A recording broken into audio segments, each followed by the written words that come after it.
So when I told her that, I think I'm going to be a teen life coach, she said, well, great. When do you start?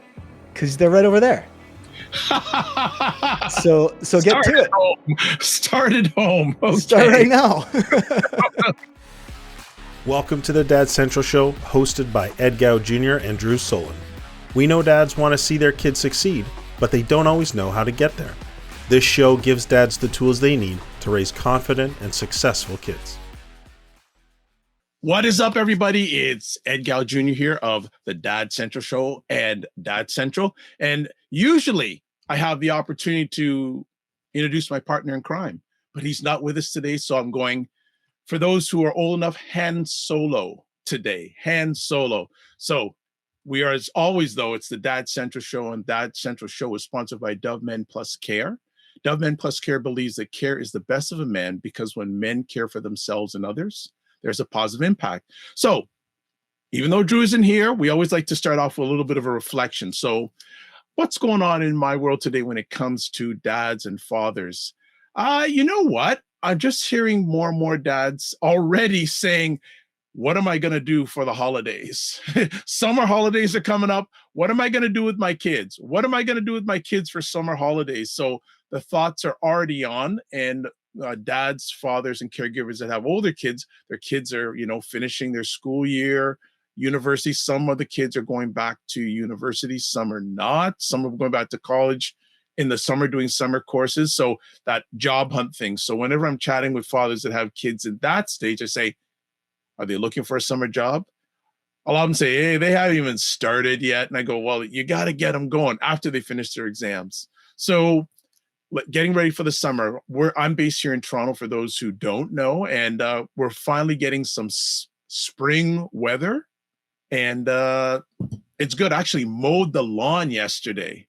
I said, okay, finally, lawn mowing season is here. So wherever we are right now, we're hoping that the weather's good for you, and hope you as a dad, father, and caregiver, and just a parent are having a great day. So another new friend on the show today, and I'm looking forward to this guy. Like, we had a great conversation about music ahead of the conversation here, and we could have spent 2 hours on music, but we're here to talk about parenting and fatherhood. So our new friend today is Kevin Baker. He's a father of 3 with a tween, a teen, and an 8-year-old going on 18. I'm sure some dads, fathers, and caregivers can relate with that once in a while. He believes that success in life is 90% mental. And if young people can control their thoughts, they can control their emotions and their behaviors and their results. He is on a mission to nurture self-esteem, confidence, and resilience in young minds. So this is what we're going to be chatting about today. So let's get Coach Kevin on the screen. What is up, Coach Kevin? What's up, Ed? How you doing? Outstanding. How are you doing? Oh, fantastic. The sun is shining. Like you said, I'm in the Northeast and spring has sprung. And I haven't quite gotten to mow the lawn yet, but it's coming. Do any of the kids do the house chores? They do.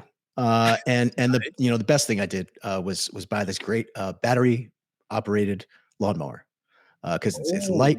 Yes. It's got a great release on it for safety. Yes. And it's self-propelled, and they love it. It's quiet. They can, it's great.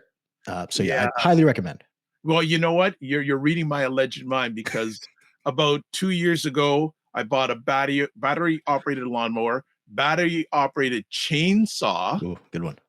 And a battery operated lawn trimmer for those trimming it. So, yep. And I said, I love it, but I've gone back to gas a little bit in regards to the lawnmower, but the battery one is a backup. So I'm really looking forward to, I like mowing lawn. Batteries are great for the kids. They'll do a great job with that. They think it's new, fancy, it's good.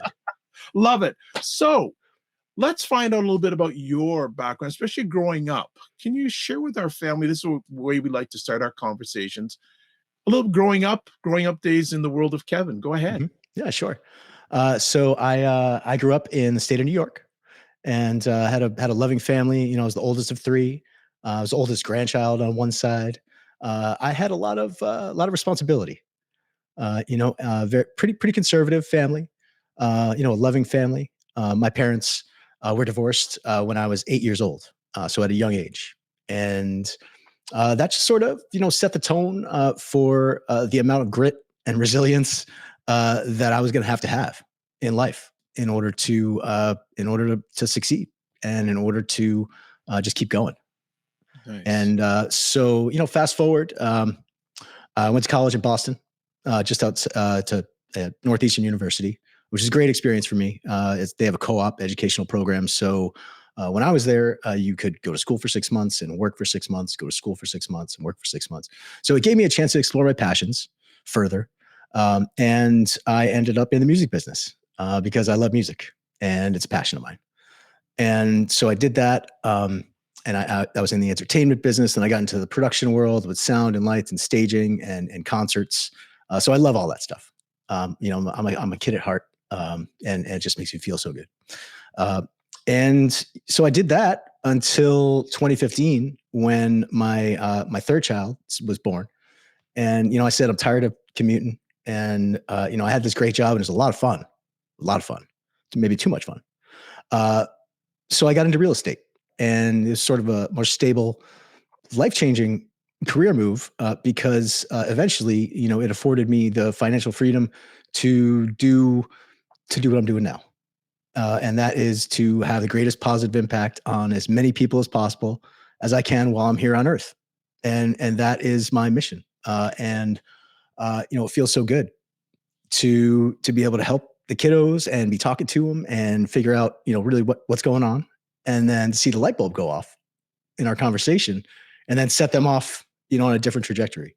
And it's great because it adds to my personal growth because I'm in the thick of it. Like you said, I have a 14-year-old, a 12-year-old now, and actually a 9-year-old going on 27 now. So Okay. Accelerate. I like to accelerate. A lot of great stuff you shared that I want to dive into some of it. Parents divorced at 8. How did that impact your impression at a young age of fatherhood? hmm. Yeah. Yeah, that's a good question. My father was always there. And he was, even if not in the same house, in the same town. And, he was always there for everything, whatever we needed. Um, it, it gave me a sense of, it gave me a sense that, the world wasn't all that I was told it was going to be. And that there were surprises around the corner, and that if this could happen, that, anything could happen. Because mom and dad, your parents, they're supposed to always be together. That's how I grew up. That was my belief. That was instilled in me through those first 8 years. And then, I had that input. And that drove a lot of my childhood and my youth, being the oldest of three, um, knowing that my father was always there if I needed him. I knew how to get a hold of him. I knew how to, I know he'd be over on Saturday regardless. But he was strong, and he hung in there. He hung in there, and he stuck around, and he provided whatever we needed and more. So, I guess that gave me the feeling and the input that no matter what happens, dad's always going to be there, and to really pay attention and focus when you're with him, because I couldn't take it for granted that the time I spent with him, it was scarce. It was a couple days a week, and it was time that we spent together. It wasn't in the same house doing different things. It was always in the same house doing something together. And I always took advantage of that when I spent time with him, and still do. Wonderful. That's doesn't happen commonly, even in today's blended families. That his intentionality to make sure he spent time with you. Uh, Growing up, can you remember a special moment you had with your dad amongst the circumstances that weren't absolutely perfect? hmm Yeah, I mean, whether it was flying kites at the park on the Hudson River, or playing catch in the backyard, or going out to eat after a little league game. All those things. Yeah. great core memories. Fantastic. Good stuff. Uh, yeah, you've had a lot of things going on in your life. And when did the thought of fatherhood come into your journey? Uh, you know, it's always been there, I feel like, because of my family structure and being, not only the oldest in my immediate family, but the oldest grandchild on one side, and having, tremendous, tremendous grandparents that really fostered a sense of family. And they had a ton of kids. They had like 6 kids, all who, had, their own kids. So I have a big family, and it was big from the beginning.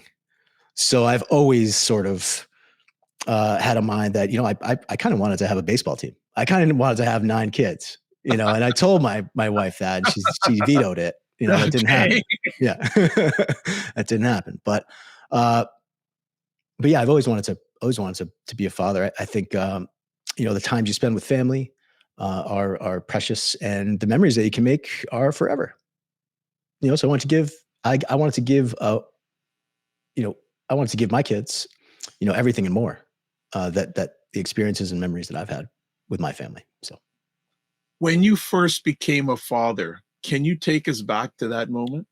wow, yeah, it was September 13th, 2009, and it was like 40 days before I was supposed to become a father, and my wife was in her final appointment, and they said, we're seeing something, and you guys have to go. You got to go to the hospital now. And we're like, all right, we didn't plan on this. All right, here we go. And we went well, she went in the ambulance, I drove. And then, it was 2 days later. We had all the tests, all the echoes, the echocardiograms, all the fetal echoes, everything you could do. And, it turns out 2 days later, I became a dad. And, our daughter was born with a heart condition called tetralogy of Fallot. And she had 2 heart surgeries her first year of life. And she's got some other stuff going on. And she's fantastic. And we love her. And I think that set the stage for us, because we were, presented with a situation where, you don't really have a choice, and you just have to make the best of it and play the hand. And, we're 14 years later, and, my daughter's doing fine. She's great. I have a few more gray hairs. Only a few. Only a few, right? Only a few. And, she's actually going in for another heart surgery in 2 weeks. And this hopefully will be the final one, and we'll be, on the other side of that part of our journey. But, that's when I became a father, it set the stage for having the mindset that you can plan as much as you want to plan, but, the universe has other plans. Absolutely. And you just have to roll with the punches and go with the flow. Otherwise, you're going to drive yourself crazy and be unhappy. So, Absolutely. Absolutely. That's what it's all about. You got to ride the wave. It's very interesting that you said you weren't completely ready to become a father, but it sounds that you had a decent foundation. Yeah. Can you just share about that a little bit more? Because not every first-time dad had the foundation that you had from just my lens. Mm-hmm. Yeah. So I had a fairly good foundation because, I was the oldest grandchild in my family. So, when I was 5 years old, there were cousins popping up all over the place that I would take care of, and feed and, babysit. And my grandparents and my parents, always made sure we had a pretty tight family unit. And we'd spend time with our cousins. And yeah, we had a lot of kids always running around, and me as the oldest in my immediate family too, kind of always took on that. I don't want to say fatherly role, because that wasn't the case, but a role that was more responsible, I would say. And I just sort of took everything in, and I saw how, my siblings were being raised, my cousins were being raised, people around me, other kids being raised, and took all that information in and put it in the dad bank, for when I was going to need it, I guess. Wonderful. What point were you in your professional career when you became a dad for the first time? That was sort of in the middle of my music business career. Before I had started, I think we had purchased a home just to as a residence to live in, but I wasn't yet sort of deep in real estate or anything like that. I was a point where we were still having fun. I think that it was the summer before, so she was born in September, and I think it was in July and August. I went on this like European tour with one of the artists I was managing at the time. And I feel like that was that was like the big hurrah, in my music career up until Yeah. that point. And then dad, fatherhood came, and I was nesting, doing all those things. So With having three children and the varied career paths that you had, I would love you to share with our family here, our audience, balancing career and fatherhood and prioritization. mm, yeah, that is really tricky. I mean, fatherhood has to come first in my eyes. Like once you committed to that, you have to fit everything else in around it. And you have to design your life, and you have to figure out how much flexibility do I need? Where do I have to be when I'm doing the work? Um, what do I really want out of my career? Like, what's my end goal? And structure it, and figure that out. That's the reason why, when our third child was born, I made the shift into real estate because it was more flexible. It was local. It was, something I could do from the phone. I didn't have to travel. I could be there to, either, go to soccer practice or baseball practice or karate, whatever it is that they're doing. I was there. And my wife has a full-time job, so it was something that I had the ability to do, to design it, so I could be flexible. And then fast forward 10 years, and I have these teenagers that I'm learning about how they are in the new world in 2024. And that's when I decided to be a teen life coach, because it lends itself to my personal growth. It is something that I practice every day, like from the jump and until I go to bed. And I've sort of, I guess, redesigned things as my kids are in different stages of their lives. And I still have that flexibility, and I still do the real estate stuff. Yeah. But adding, the teen life coaching in, and just by having conversations with people like you, I learn more every day. And I think you have to always, if you're committed to be a dad and you want to be the best you can be, kids come first, family comes first. When you're putting all the stuff in the calendar, every week you organize your calendar, and what goes in first is, kids' doctor's appointments, and then it's the baseball practice, and then it's gymnastics, and then it's therapy or whatever, that's, all those things go in first. And then, I fit my work time in around that. Nice. Was that shift easy to do? Because it sounds like it's easier now, but initially, was that shift challenging in any way? It was really tough. It was really tough because, you just want to do everything. You just want to do everything. And at that time in my life, I didn't understand about self-care, and loving yourself and taking care of yourself, and how important that is. And that your cup needs to be full before you can start giving, before you can really do your best giving to other people. You need to make sure that you have 100%. Because if you're not 100%, you're not at your best, and your family and they need your best. So, that was a life lesson that, I had to learn the hard way. And I'm so glad that I did. And now, my cup is overflowing, and I'm happy to help and do whatever I need to do to be the best version of myself, and make sure my kiddos and anybody that I talk to, make sure I have that positive impact. How has that shift made you better? I mean, if you could talk to the people that know me, they could probably answer that better. But it's made me better because I am present and I'm able to listen and put myself in other people's shoes and see things from their perspective so we can really see what's going on and really figure out, what it is they need. Because, words mean different things to different people. Different expressions mean different things to different people. It's not until you can quiet the noise and all of the internal narrative that is going on and really focus your attention on the things that you want to focus on and the things that matter. Are you a dad who feels like you're juggling a million things at once? Balancing work, family, and personal goals can be overwhelming. But what if there was a solution? That's why we created our new fatherhood community called Dad Mentor. For over 20 years, Dad Central has built practical tools to help dads. We understand the challenges you face and provide the support you need to thrive.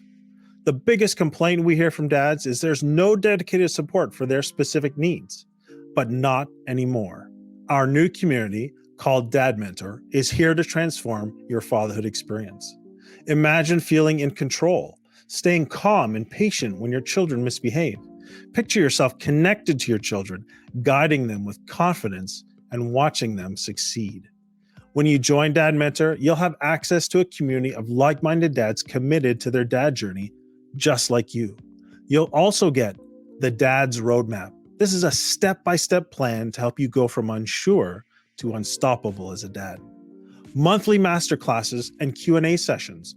You'll get answers and know exactly what to do straight from experts. Monthly group meetups that connect dads over common topics. A dad's resource library. Curated webinars, podcasts, or guides built by Dad Central to help you grow as a parent. And finally, you'll also get exclusive members-only offers and events. Now, many dads do try to do this fatherhood thing alone, only to find themselves trapped in frustration and strained relationships. Then they may turn to unhealthy coping mechanisms like drugs, alcohol, or other distractions, leaving their family and their own well-being at risk. We don't want you to reach that point of regret. Take steps to invest in you and your family today. Join Dad Mentor and go from stressed, tired, and overwhelmed to confident, calm, and connected. Join us today by going to dadcentral.ca/dads. I want to get into the coaching that you do, and you shared a little bit earlier on in the conversation. It started, but how did it start? How did it start? So, it started when I had to make a decision about what I wanted to do with my time. And I started off on this journey with a friend of mine, actually, who's a great coach. And she guided me through what a midlife career change looks like when you don't know what you're going to do. And we went through my skills and my passions and my value add and came up with a short list of things that would work for me and, put this one thing in the middle of the Venn diagram. And that was life coaching for teens and tweens. And, when we discovered that, I had to make a plan and figure out how I was going to do that through the certifications, through the experience, through the hours, through, mentors, through getting experience and making a difference and getting the positive reviews and chatting with the parents and putting myself out there and doing all the hard things that I never wanted to do. I landed here. And, I had limiting beliefs about life coaches. I don't know why. I don't know what it was. Maybe my grandfather, he was a medical doctor, went to school for a long time. He was one of the best. And, maybe it was an adult in my life or someone who pointed out, a Tony Robbins, ad one day and, said, oh, that's not, that can't be real, something like that. And that gave me some negative input on what that might be. But yeah, I was able to get over all that. And now I'm making a huge positive impact on, hundreds of kids. And it feels so good because if they can avoid, you know, trouble and worry and, therapy when they're 35, they'll be better off for it. When you presented this vision to your wife, what did she say? Hmm. Well, when I told her that I was thinking about getting into real estate and I presented her what that might look like, she said, sounds too good to be true. And I said, okay, I'll show you. And here we are. That allows me the financial freedom to go ahead and do what I'm doing now. So when I told her that, I think I'm going to be a teen life coach, she said, well, great. When do you start? Because they're right over there. So get to it. Start at home. Okay. Start right now. You're on the clock. Yeah. You'll get dinner when you're done. No. Yes, exactly. It was a lot like, okay, okay. So it's, she knows the type of person I am. And, when I set a goal and I have this one track mind and I put my blinders on and I go for it, and doing the best that I can every day. And I presented her the whole plan and she's on board. We're a team. Love it. Love it. Want to spend the rest of our conversation really delving in from your lens, what you're seeing with teens and tweens to help educate, empower, enlighten, and maybe entertain dads, fathers, male caregivers, whoever is watching here. But I want to ask, what's the difference before we get deep into that? What's the difference between teens and tweens?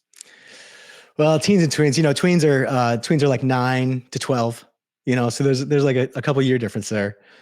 Tweens and I would also bring in young adults to the conversation because, there are some 9-year-olds that are young adults. And there's some young adults that are tweens. And, but it's the general age range, 9 to 25, are people that I'm helping right now. People that are stuck, people that just can't get over something or, their parents are seeing something. And there are some great parents out there that are noticing some red flags and some warning signs. And so they're very problem aware. Right. They're not solution aware. They might be confused or, or frustrated.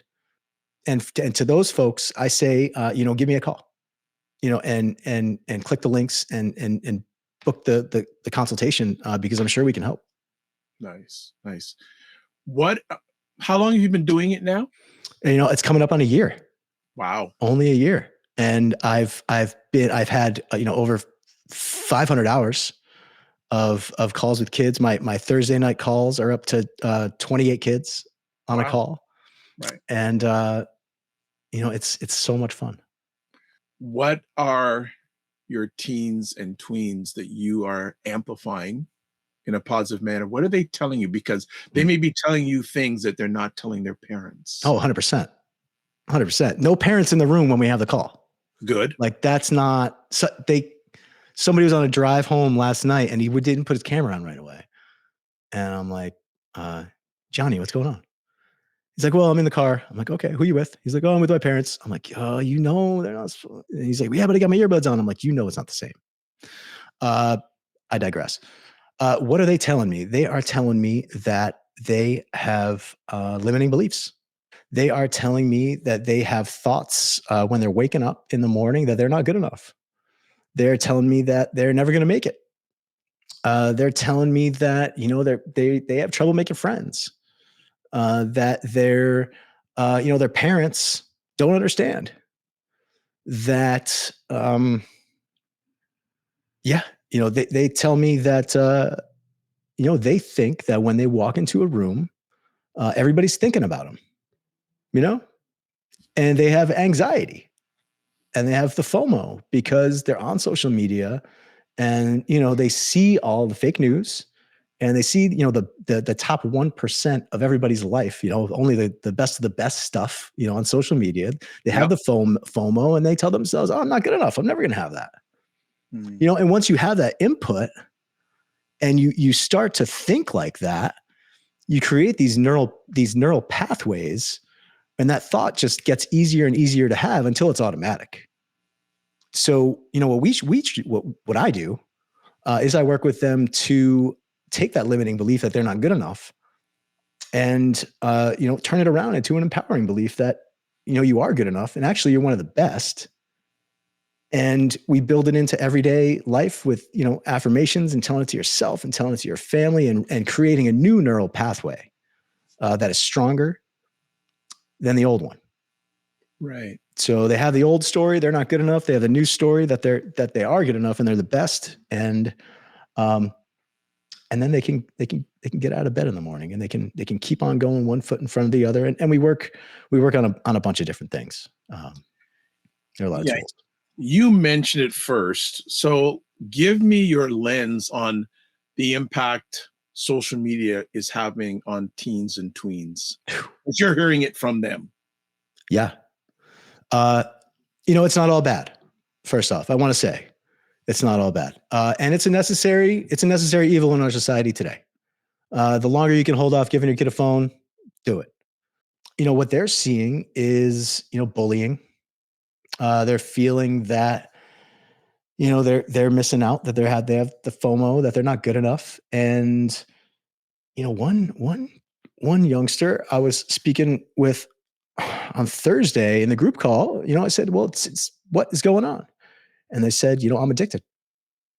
I am addicted to my screen and I can't put it down and I don't know what to do. And I said, well, I'm glad that you're aware that you're having trouble putting it down. The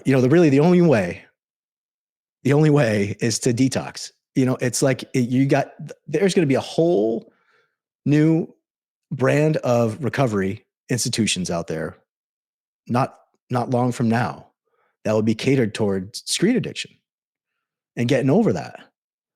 And taking that 28 days or whatever it is to get fully recovered from it, because some of these kiddos, they need screen detox, and it's troubling because it's all about the dopamine, and with the absence of other fun and engaging activities at school or at home.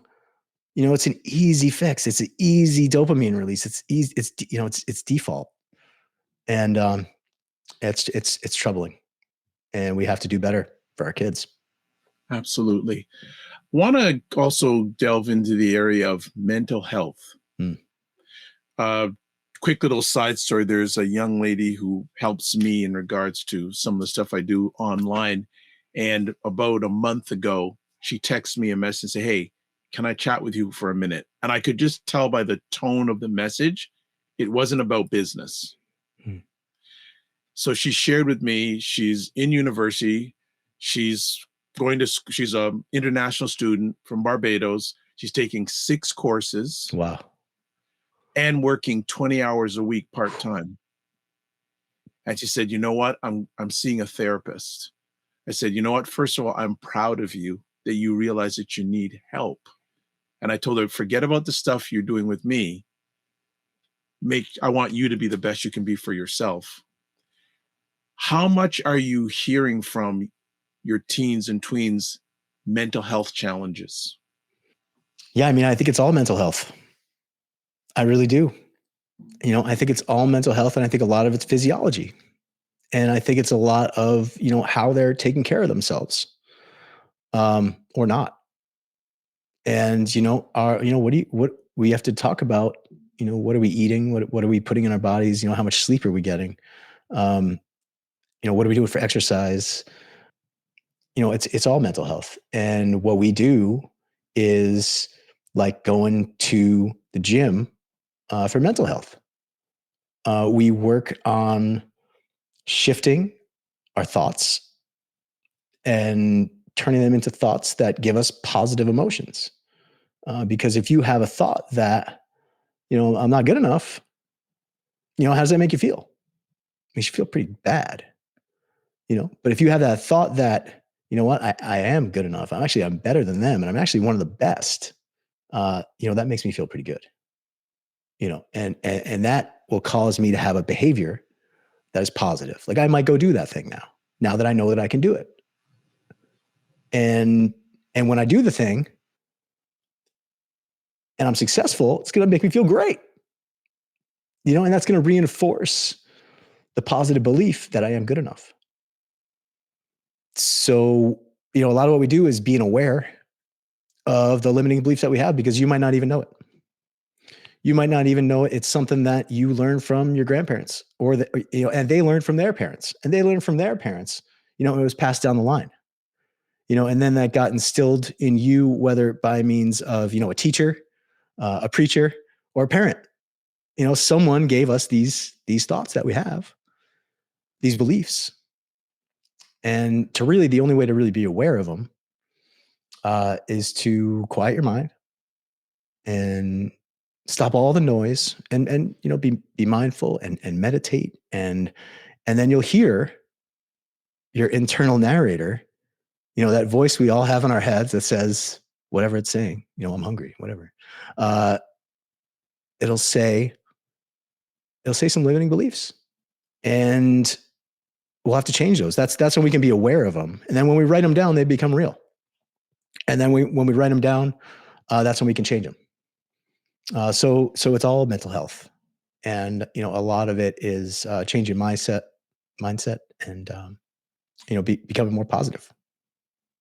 Where in this ecosystem, dads, fathers, male caregivers, where are there opportunities to maybe align better with teens and tweens? Well, the one way is to build connection. And that's probably one of the most important steps one can take.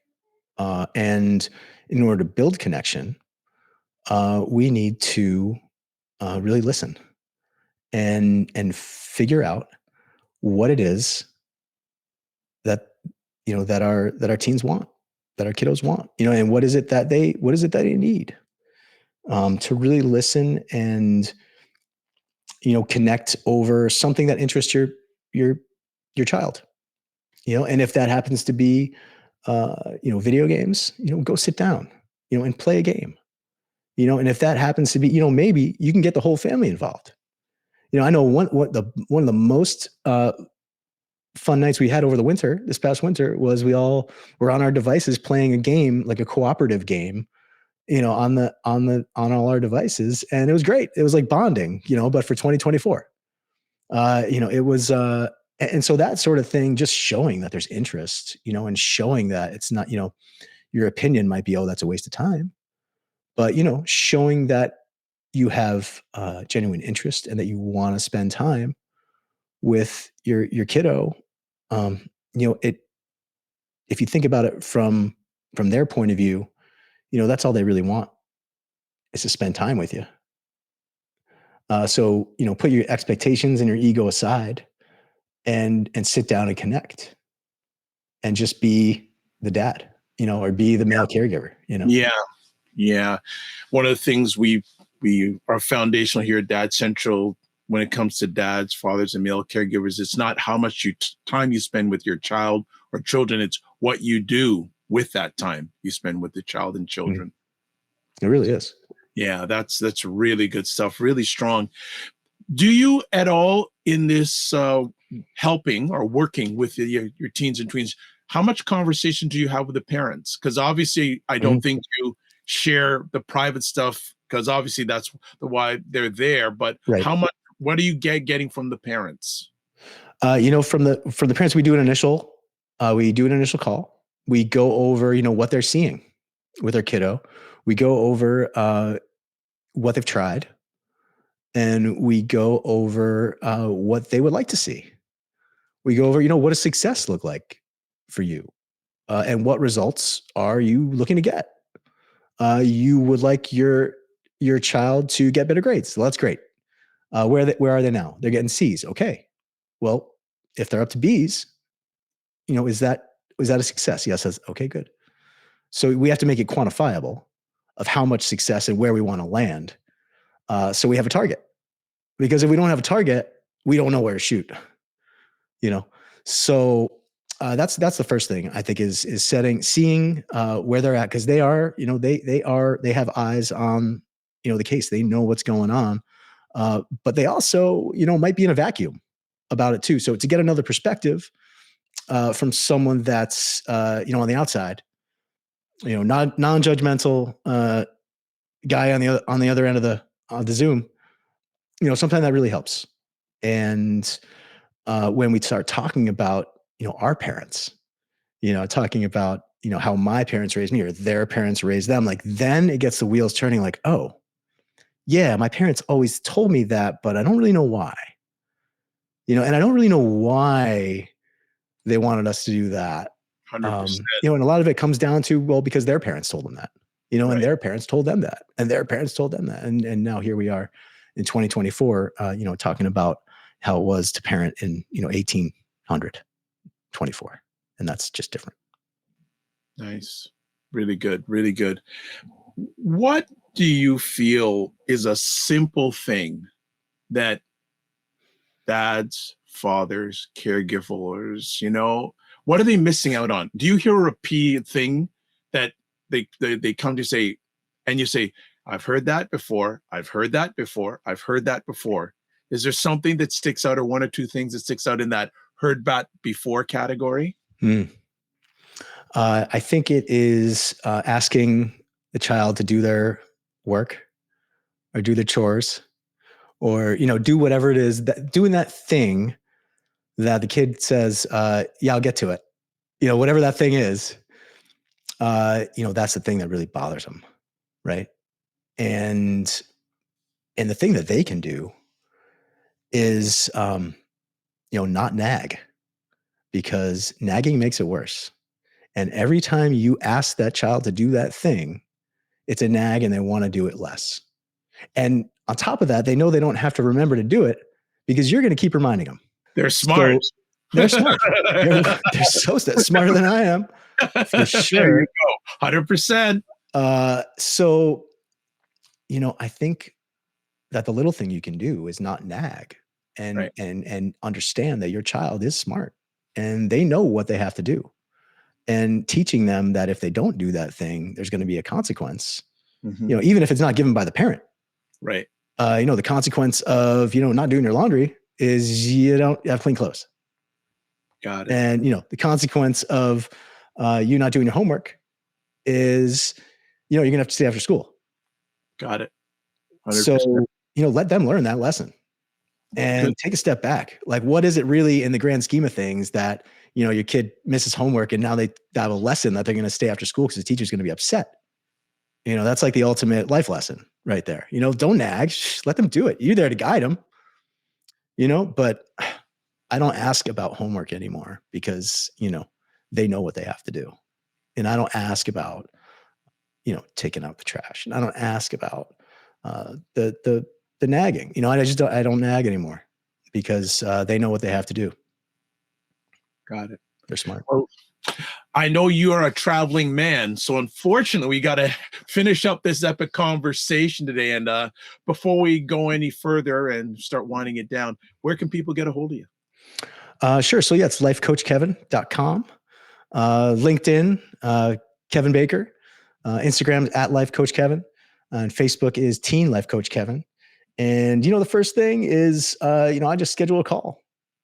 If you want to talk, if you got a kiddo that you're concerned about, you see some warning signs, some red flags, and you got some things that you'd like to get results on, whether it be better grades, more friends, more motivation, less procrastination, give us a call, set up a time, we'll talk, and we'll see if it's the right fit for you.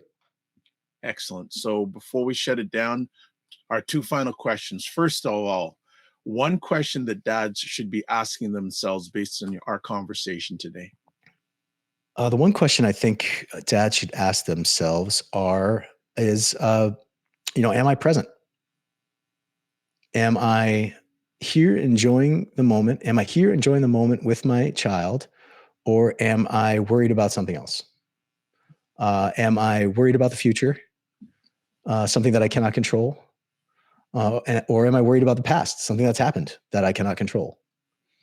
What you can control is the attention you're giving to your child and the and your ability to be present and engage with them. Got it. All right. And our second question, what is one action step dads can take based on what you shared today?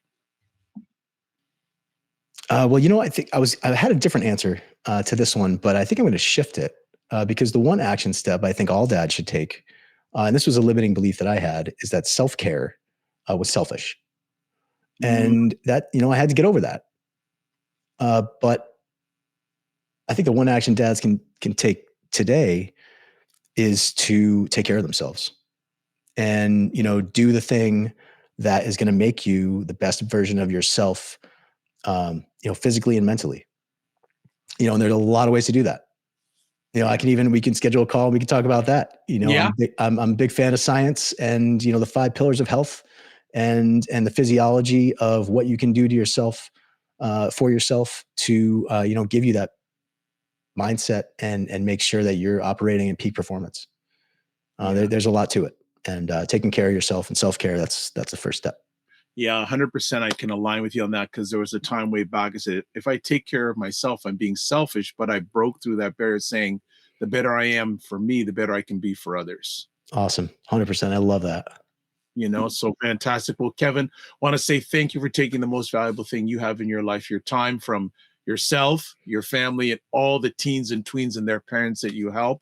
It's always, if there's anything we can do to help you amplify your great heart work with everybody, we're here to help you out. And we may take you up on having those pillars, because I think that'd be a great thing specifically for our, with our dad. That. So as always, I want to say blessings to you and your family and all the people that you're helping. And don't just manage your time, manage your energy, and remember to give yourself grace. Thanks. That's right. Love it. Thank you very much. I appreciate your time. My pleasure. All right, family. What a great conversation. Kevin rocked the house, but everyone that comes on here rocks the house. So let's say, what did I take home from that? Nice, the whole thing about taking care of yourself, not being selfish. I think that's a big point there. And a lot of people have a barrier with that. Hey, I had it in the past myself. I think it's a huge barrier because, again, if you're not good to yourself, you won't be good for others. And, that's a key thing. And listening, so many nuggets that Kevin dropped. And we are going to ask him back. It's a done deal. We're going to have him back. So before we shut it down today, a few things. The Dove Men Care show is sponsored by Dove Men Plus Care. Dove Men Plus Care believes that care is the best of a man, because when men care for themselves, care for themselves and others, as Kevin would reiterate today, there's a positive impact. So as always, if you want to touch base with us, email podcast@dadcentral.ca. What you like, what you didn't like, what can we improve? Any suggestions, we'd love you to bring it on. Also, podcasts, you can listen to and watch our show at dadcentral.ca/podcast. And then finally, we have piles of free resources on the website, dadcentral.ca. So as always, I want to say thank you for taking the most valuable thing that you have in your life, your time, to listen with us. Also, share it out. Share out the information, share out the conversations. So as always, don't just manage your time, manage your energy. Remember to give yourself grace, and we'll chat with you soon. Be well.